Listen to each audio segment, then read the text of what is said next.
an often underreported link between the Clovis people of North America and Silurian Europeans from the Iberian region of Europe was that both engaged in the unique practice of burying large caches of spear points covered in red ochre.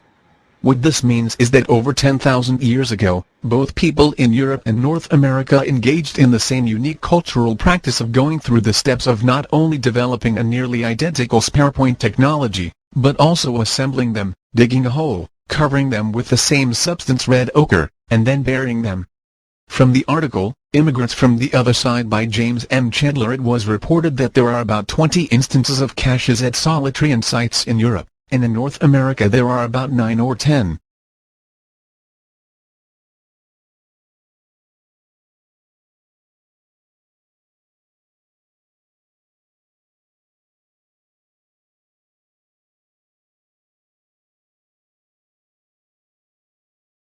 Again, reported in the Discovery Channel documentary entitled Ice Age Columbus, who were the first Americans. At approximately 1 hour and 13 minutes into the video, it was reported that for years archaeologists have wondered about mysterious burials of spear points they call caches.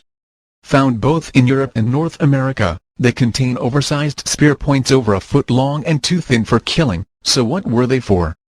Bruce Bradley and Dennis Stanford have discovered what many have thought impossible, that cavemen from Europe discovered North America. Last of all, from the Smithsonian National Museum of Natural History website, this important fact is also mentioned.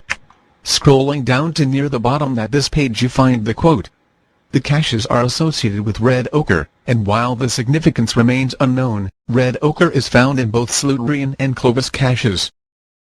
It strains one's logic to imagine two Stone Age cultures developing the same cultural practice approximately 20,000 years ago in Europe and then 10,000 years ago in the Americas, separated by thousands of miles, without having any contact.